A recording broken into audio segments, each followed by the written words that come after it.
everybody, this is Plague Wind here, and this is the next mission in the Vesper Prime campaign. So let me catch up what's going on real quick. So after Canonist Ammon and Merivis agreed, the sisters are the ones who personally have to guard and protect the seat of power which belongs to Khorne.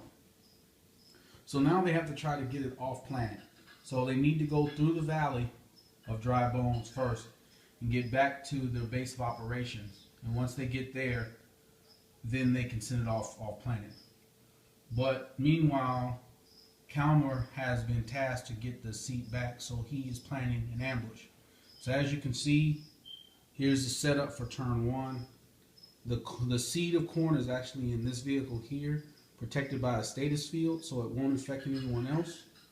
We have this convoy that's going through, and on the other side you will see that there's an ambush awaiting. We're going to see who gets to go first. The trap is set. Turn one coming up. Hey guys, that was a crazy round one. So I gotta tell you guys another thing that I forgot to mention.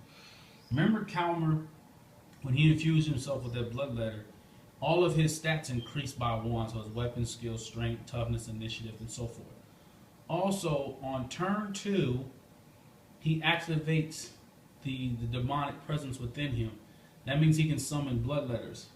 But he also, after turn 2, if he rolls a 1, which is the start of the beginning of his phase, he instantly dies and the bloodletter takes over. So if that bloodletter comes out, now they're unstable on the battlefield.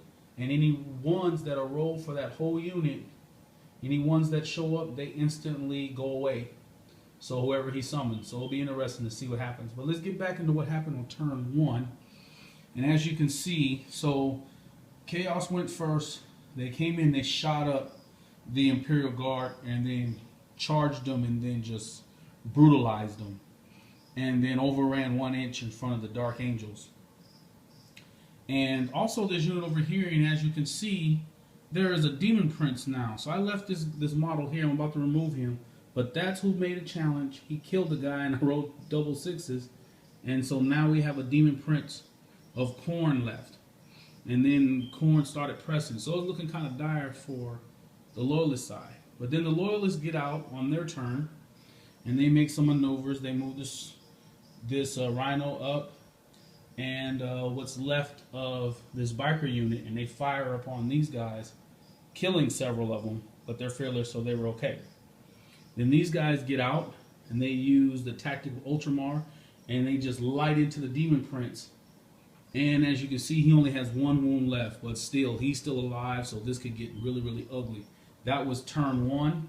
Oh, also, you can see Ramil, he made a challenge. The guy with the Power Fist, he challenged the captain for the Imperial Guard, and he went to toughness 5.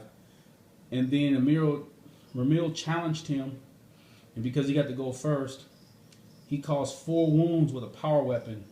So basically, he killed him outright. And the Dark Angels and these guys, they basically tied with their...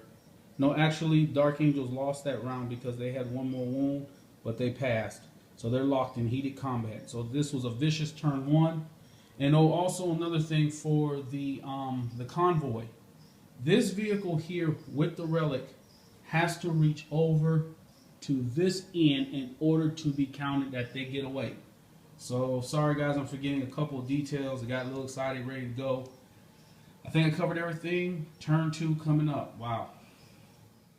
Hey guys, turn 2 is really, really brutal. So you can see how the Demon Prince was over here. He had actually wrecked this vehicle, didn't explode. And you can see what happened to these Ultramarines. They were butchered to the man. And this unit over here also charged in. And after the Ultramarines have retaliated, they're literally locked in combat here. Only 1 surviving member, but he's still holding firm. This unit gets out and shoots and actually wounds. So they actually just killed out the Demon Prince with his last wound. And the Dark Angels here, that company master is holding it down. with his power weapon, and he's killing off corn units, but they're just butchering each other. This is really, really rough over here.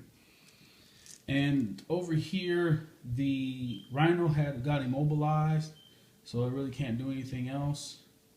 This this vehicle here did his flaming attack and killed one corn berserker. And over here, the stone bolter did absolutely nothing. And this Dark Angel here with the plasma gun was actually able to kill a few guys, which was pretty remarkable. So yeah, this is the end of turn 2. As you can see, this battlefield is just loaded with blood, gore, mayhem, the things that just drive corn crazy. Turn 3 coming up. Hey guys, that was the end of turn 3. So as you can see, Ramil had this combat squad. The unit that came out, there was 2 combat squads in there. I know you can't do that in normal gaming, but this is the story, so that's how it's going to stay. And that was one combat squad, and here's the other combat squad. So the combat squad here fought, and Ramil was able to, during the chaos side, he was able to kill one at a time, so they locked in. And then it was the loyalist side. As you can see, they basically killed out the rest remaining of the corn unit. And now these guys are running to try to save the loyalists. Here you can see it's been a massacre over here. They're locked in combat. They've been killing each other one at a time. This is gonna, I don't know how this is gonna end. This has just been a little bit difficult.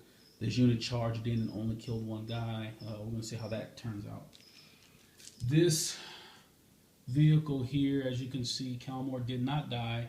He summoned 8 more bloodletters, excuse me, 9.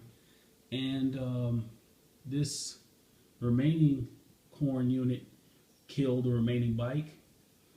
And they had the 2 units try to attempt to charge the back of the rhinos and did their melter bombs, and surprisingly did nothing.